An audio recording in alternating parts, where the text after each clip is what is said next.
2, and 1. Hi, everyone. Welcome to our live. It is Quinn for the win and the pineapple. We are here for another kava-sation episode. We're on 48. Woo woo. The topic is who cares? So stick around if you're down for that type of conversation. See what we have to say about that topic. To kick us off, the pineapple is going to share some good vibe stories. If we bring in some heat. Yes. We're bringing some heat. We're going to drink some kava. We're going to share with you our kava drink of the night. And then it'll go into the Here go the stories. Here go the stories. Here goes these two gentlemen right here. They're from Jerusalem. And as you can notice, one of them has Down syndrome. He's like an angel. When he was younger, he would pass by our store every day. He couldn't speak back then. He couldn't even say his name. But he always passed by the store and gave off the warmest feelings. My father began to invite him in. And as soon as he was coming by the store, every day to play. When he started spending time with us, he began to improve very quickly. We told him we needed his help with the shop. We think that all he needed was something to hope for. He began to tell us all about his feelings. He visited with everyone who came into the shop. He learned bits of English, Japanese. He changed our lives so much. My father loved him like a son, and he loved my father. They would always laugh together and dance together. When my father passed, he was very sad for 5 months. He still prays for my father every time he eats a meal. Lately, all he can talk about is a girl in his class that he wants to marry. She also has Down syndrome. Every day he talks about the wedding he will have, and he invites everyone he sees. He has invited over 5,000 people. So far, he tells each person what they're supposed to bring to the wedding. His father will not allow him to get married, but we are thinking about having a wedding party and inviting everybody in town.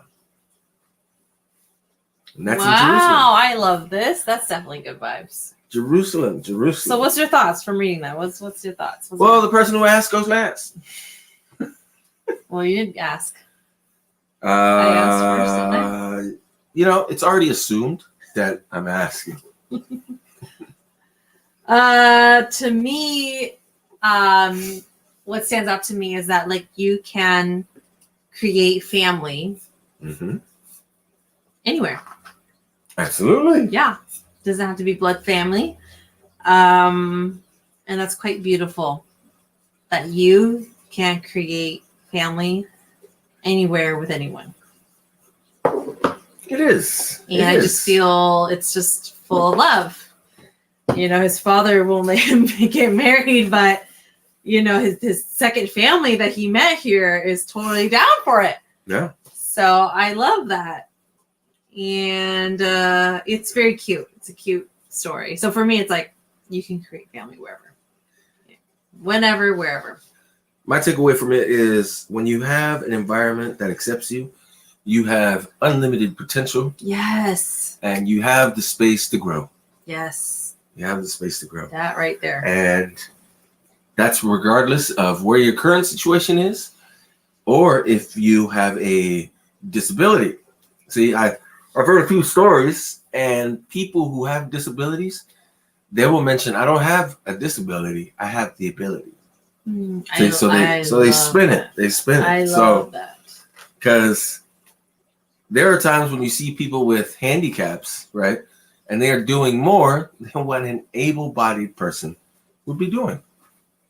So that's what I get from that one. See, this one was a really good vibe. This one is a sad one. How would I say it? Oh, he looks so familiar. It's from New York.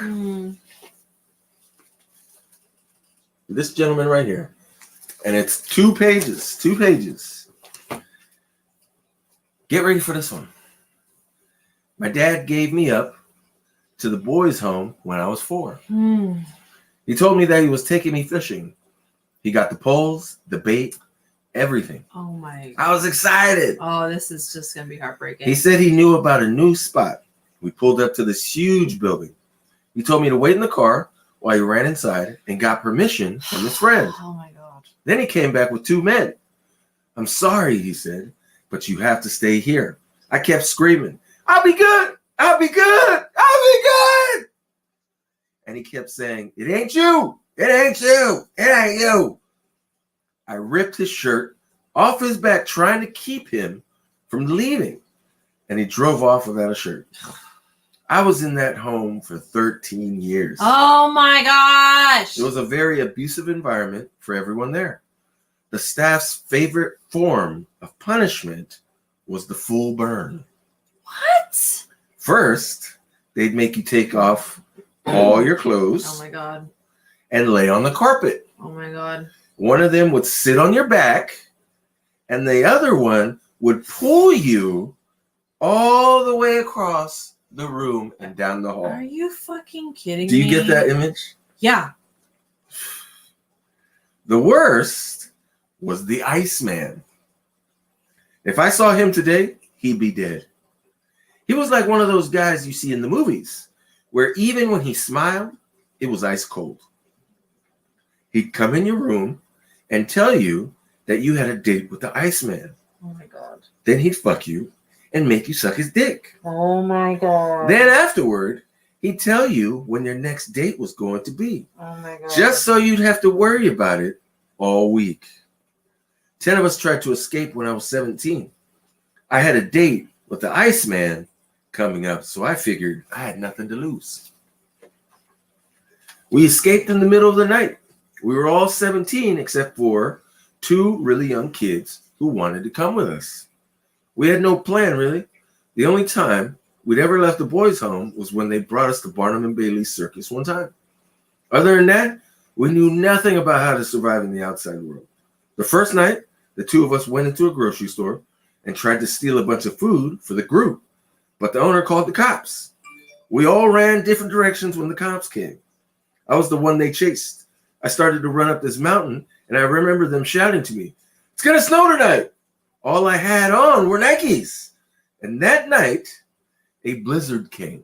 Oh my God. I'd never been in a blizzard before, so I tried to get off the mountain.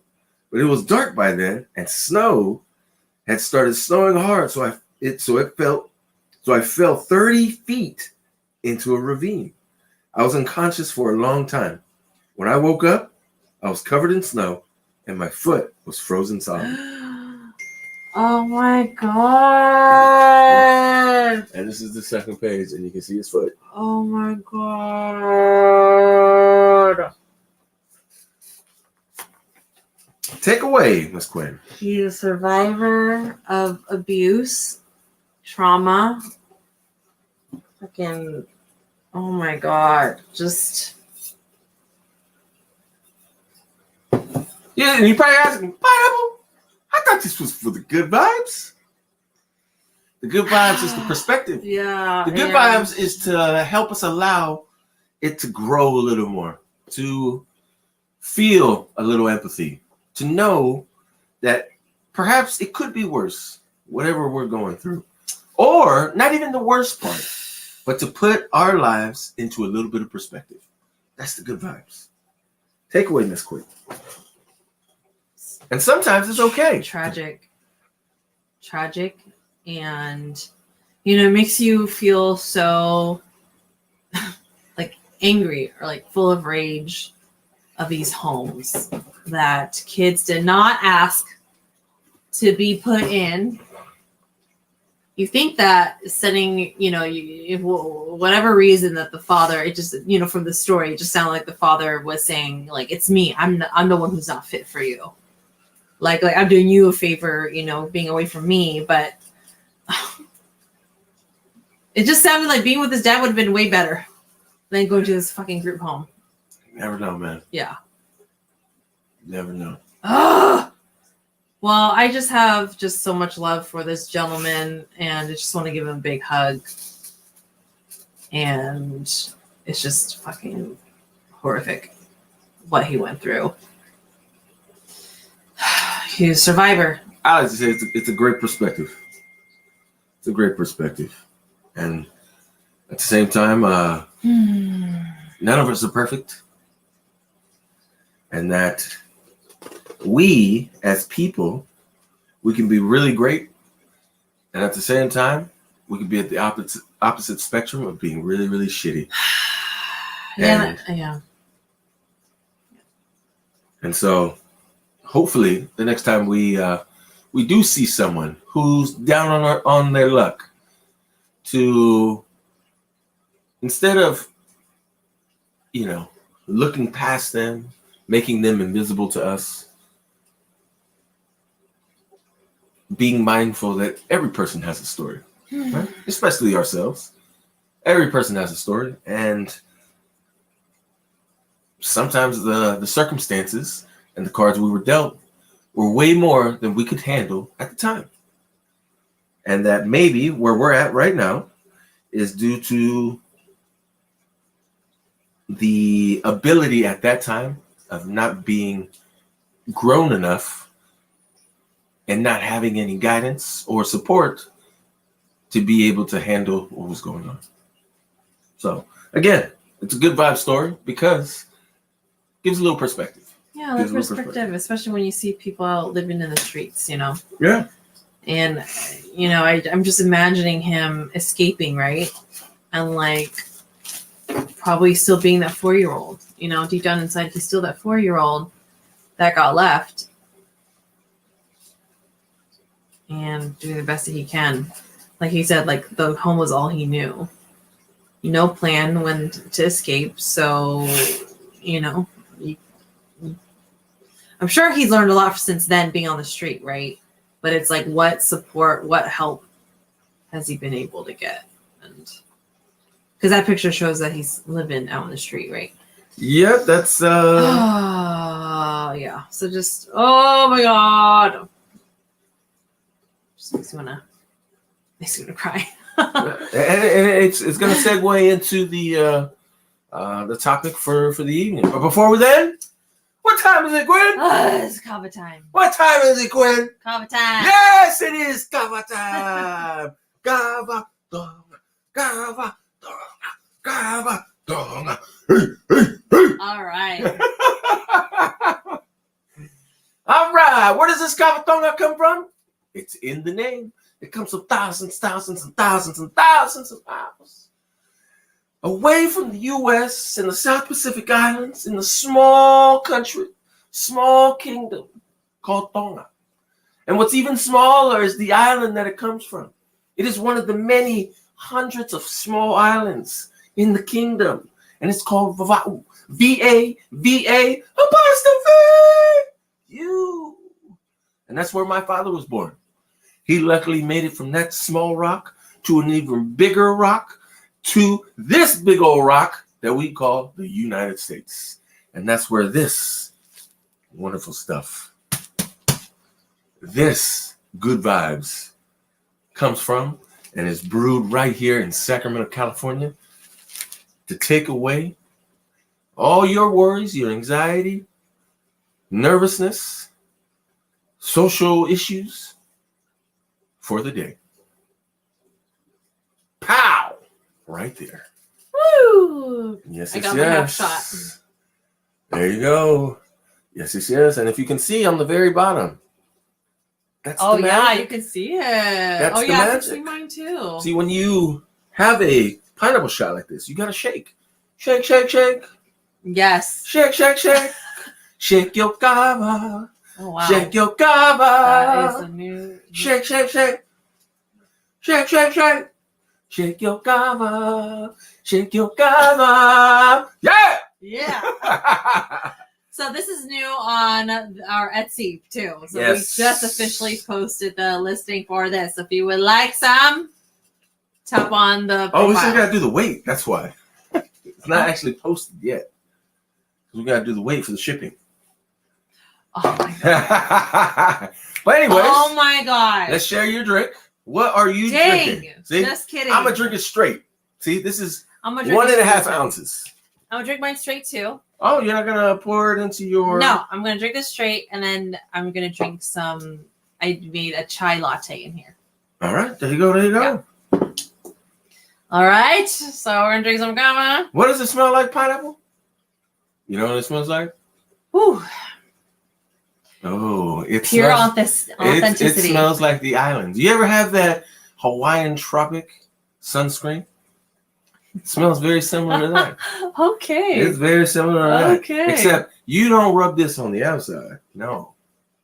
You pour it on the inside. Okay. Cheers, cheers, cheers, Quinn. Cheers to you. Cheers to you. Woo! Chai latte right here with oat. Oh, wow.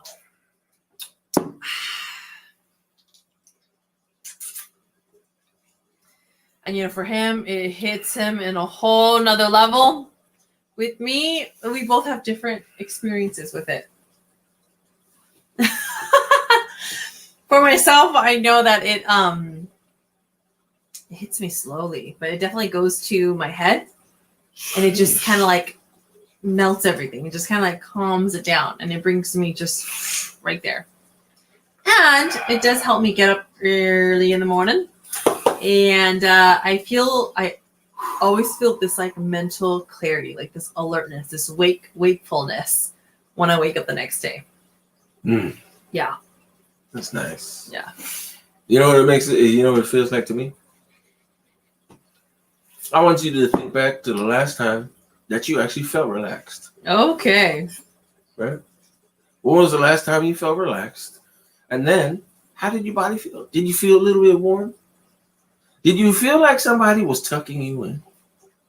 Did you feel like wherever you're at, it just felt like it was right? That's what this feels like.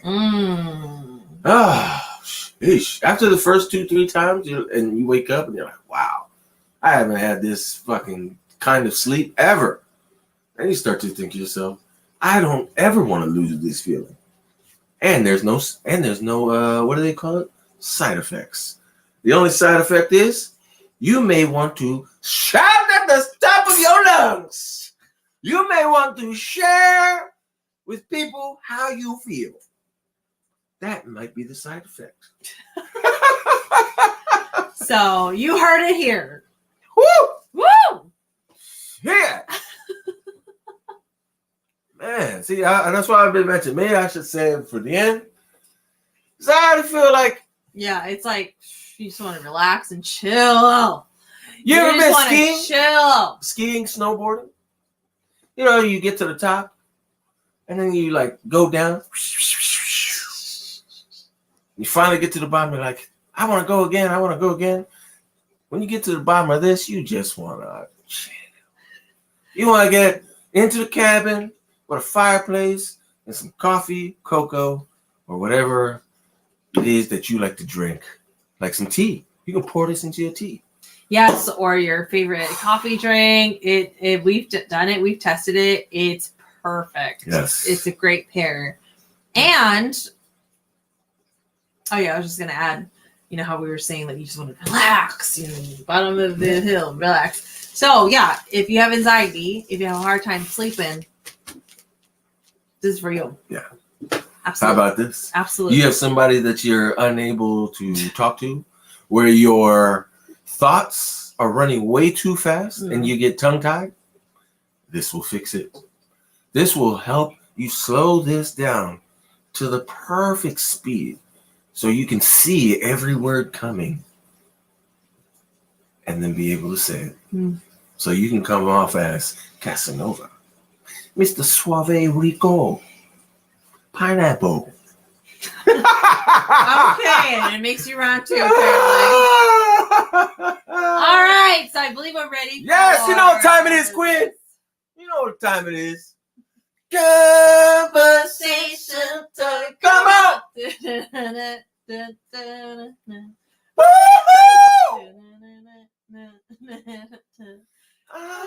Yes. He's the entertainer here. Yeah. Thank you for your show, man. Free entertainment. See it. It's the Grateful. kava. It's the kava. Kava-tonga, man. It has got me feeling like Stevie Wonder. Oh, it just makes me feel like, Ray Charles. ready to call it a night, Woo! Yeah, relax. Just that one Just fucking right shot, now. man. And that's the thing about it. It's they say it's reverse tolerant, which means, with alcohol, recreational drugs, pills, caffeine, whatever it is. Smoking, whatever. Smoking. The more you have it, the tolerance that you build. This stuff, the more you drink it, the less you need. The less you need. I don't know how many months it is now. It could be like almost 3 months now that we've been drinking. Yeah. One of these a day. But like, man, I'm telling you, it feels like I'm surfing. Surfing on the mainland. So with that said, what is the topic, Miss Quinn? Who cares? Who cares? Who cares? So what inspired this topic? What kind of tone does this have with it? Like, who cares? What do you mean by who cares? You know when you know how when people please. Yes. And you get often from people that will mention to you like, who cares? Why do you care about what other people think? They don't pay your bills. Yeah. They're not there when the tough times are happening. They're the ones who criticize you. So why? Why do we care? And that's kind of where it came from. Because at the same time, if we could adopt some of that vibe, some of that energy, not all of it, but some of it, to be able to reprogram this to care a little less more, perhaps we'd flow a little better, right? Like, for example, we shared 2 good vibe stories earlier. 2 good vibe stories. And some people may think, who gives a fuck? See, probably if we didn't care enough, or maybe we care too much, we're in the situation that we're in. If we don't care enough, then we're still in the same situation. So at the end of the day, who cares? Who cares? Who cares? Any thoughts, Ms. Quinn? Oh, yeah. Like for example, how about this? Okay. You met up with your sister today. Yes. Right? Your oldest sis. We call her Princess Di. Right? You call her. Yes, I call her Princess Di. Can you share with us, your guys' your lunch, We share how our Thanksgiving went. Didn't you guys share it? Didn't you guys have it together? No, she had it with her mom and her mom's boyfriend. She wasn't with us. The mom's boyfriend? You mean her stepdad? Yeah. That's not boyfriend. Yeah, stepdad. Sorry. Yeah. Hey, it's the kava. Ah, okay. Okay. I'm gonna blame it on the kava. All right. Yeah. So we shared with how our Thanksgiving went. Because last year she spent it with y'all. Yes. Yeah, we updated how we're doing on our healing journey, what's been coming up for us.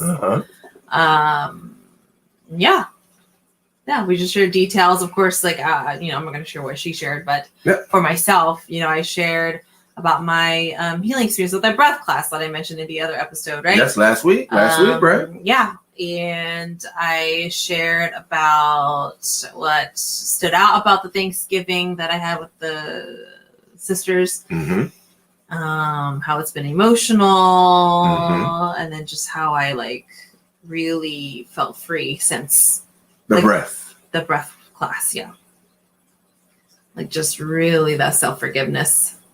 See, and when you left, how did you feel? Did you feel like it was time well invested? Oh yeah, totally.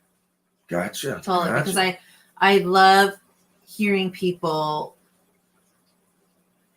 being so courageous and continuing to do the healing work. Yes, I agree. And so when someone's on that path, I feel like when I spend time with them, it's more fulfilling because there's a back and forth conversation and we can talk about it. We can go there.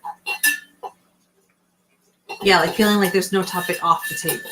Got it. Yeah, so you mentioned, right, that's time well invested. Now here comes the pitch.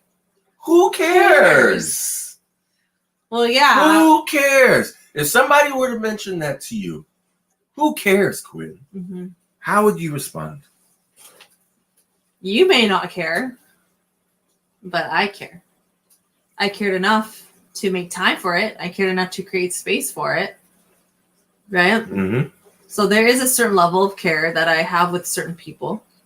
And I tend to care more with people who choose to invest that time in with me too.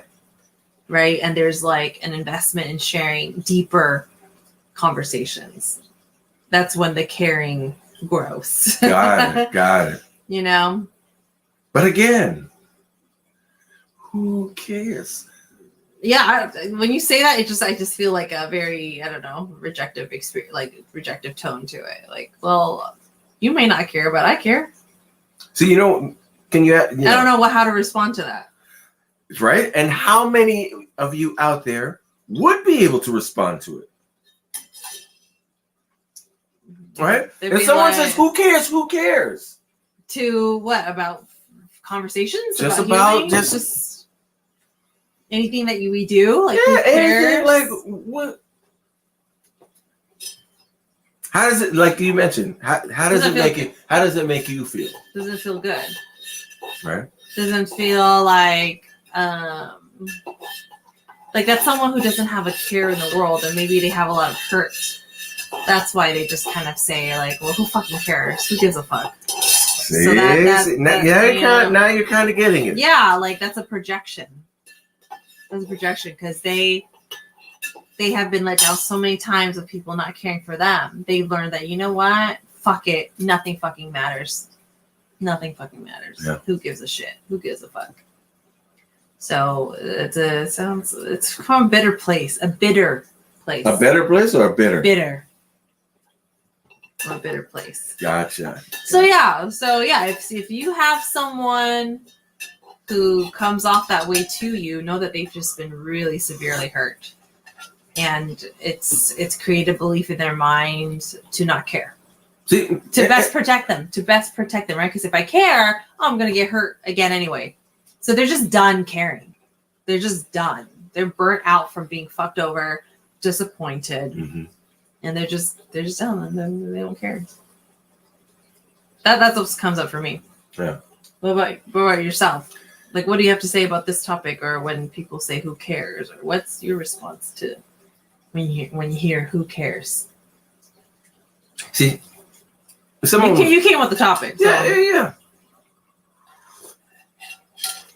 If a person came up to, or we were having a conversation, and they were like, you know what, who cares, Pineapple? Who cares? I'd be like, you know what, you're absolutely right.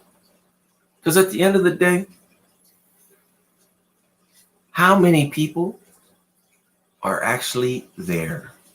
I want you to think about the last time that you had a rock bottom. Mm-hmm. Where you were super depressed, you felt hopeless, you didn't have any answers to what life was giving you at the moment. Right? And then get yourself in that emotional space. Mm-hmm. Right? Are you there? Yes. And then I want you to imagine who was there. Yeah. Was there anyone who helped you make sense of it all? Was there anyone that gave some support? Was there anyone or anything that was kind? Was there anyone that was understanding, compassionate, empathetic? Right? Are you still in that place? Mm. But if you don't see anyone, sometimes I believe there are some who are very fortunate. I don't want to say lucky, but they're very fortunate that they have a support group. They have levels. They have different tiers. But then I believe there are many others out there who don't have anyone. Mm-hmm. And so painting this picture, and whoever that I'm with, and they're saying, who cares, who cares? I'm not going to convince them anything. I'm not going to convince them that it's not. I'll be like, I'll do the same exact scenario or sharing that I'm doing right now, and I'll be like, you're right. You're right. At the end of the day, who cares? Who cares? You know? Who cares? Because I don't know. All I know is what you've been sharing with me. And what you've been sharing with me, I get it. I get it. I'm not here to change no one's mind. But at the same time,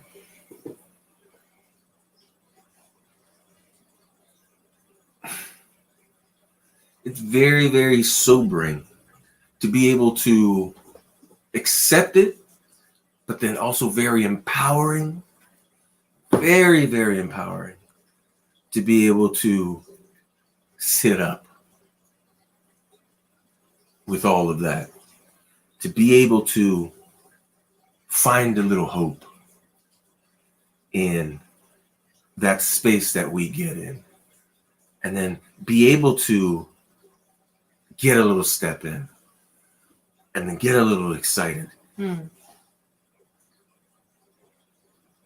Then maybe we can go and grow in that direction where hopefully we'll care.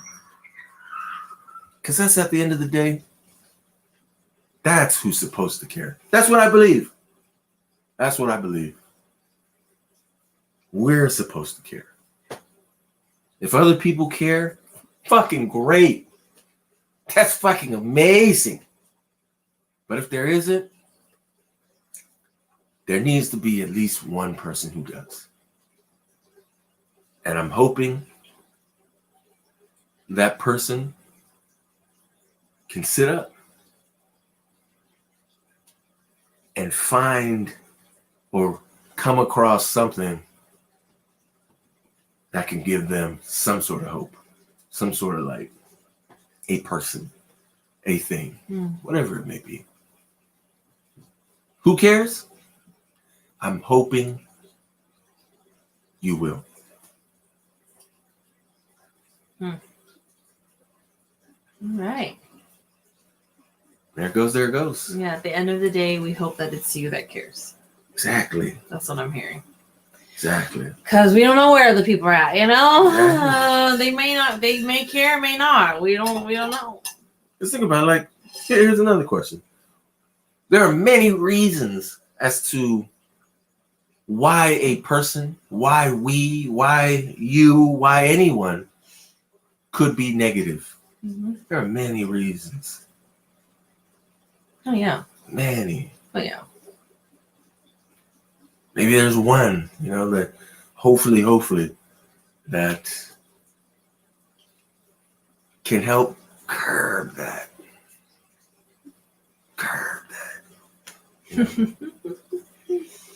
So, just wherever you're at right now, like, hopefully you're warm.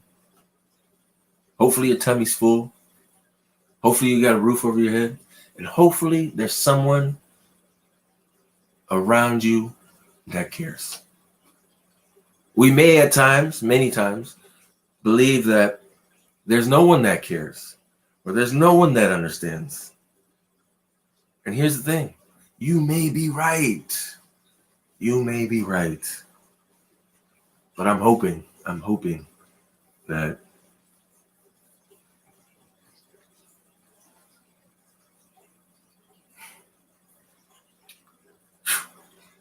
you'll care enough. For you, right? For you. Yeah, that's what it really comes down to. Because you look around and be like, where the fuck is everybody? Well, yeah, they're doing something else. Exactly. And so, if anything, we hope that you can care about you. Just a little. Yeah, because you are right that you're already there with you, right? When you wake up in the middle of the day and at night in your rock bottoms, it is you and you. Yeah. that's with you already. There it goes. There it goes. Yeah. And with that said, any last thoughts, Miss Quinn? I just thought about my first self-love promise that I made to myself after my last breakup, and it was doesn't it ring true? Yeah, it's the be my own best friend. That's when I made that vow to myself, to be my own best friend. Isn't that? I was just seeing that, like, being sad because someone's not there. I'm like, well, since I'm already here with myself, what would life be like if I became my own best friend? Like my number one, right? Not just a friend, but the number one best friend in my life. It put me on a much better path. Exactly. A whole new world. With that said, thank you, Quinn. I'll share two things. I wish you enough. I wish you enough, and I wish you enough. Say that every single time. And today, I wish you just enough pain. I wish you just enough hurt. Just enough, darkness, so that you can heal, so that you can come out on the other side and feel better about yourself. I don't want you to have way too much. I don't want you to have everything. No, just enough. Just enough. And lastly, there's a woman that survived World War II. She lost her entire family. And her mother didn't make it because they were from Poland. They were going to Jerusalem to escape Germany, the war. She left Poland, made it to Jerusalem. The family never made it. But her mom left her with this blessing often and would say it to her often. And I will share it today to end this. Wherever you go, may people always recognize that you have a beautiful heart. Man! Woo! Every time. So that's the thing, you come across so many people and you just think, we're just so many of us. But I just really, really hope as well that people will feel your wonderful heart. Mm-hmm. That's the Cuckoo Quinn for the win. Thanks for joining. I'm the pineapple. Keep spreading your good vibes. Keep spreading that wonderful smile. And keep spreading the good vibes. Stay magical, everyone. Good night.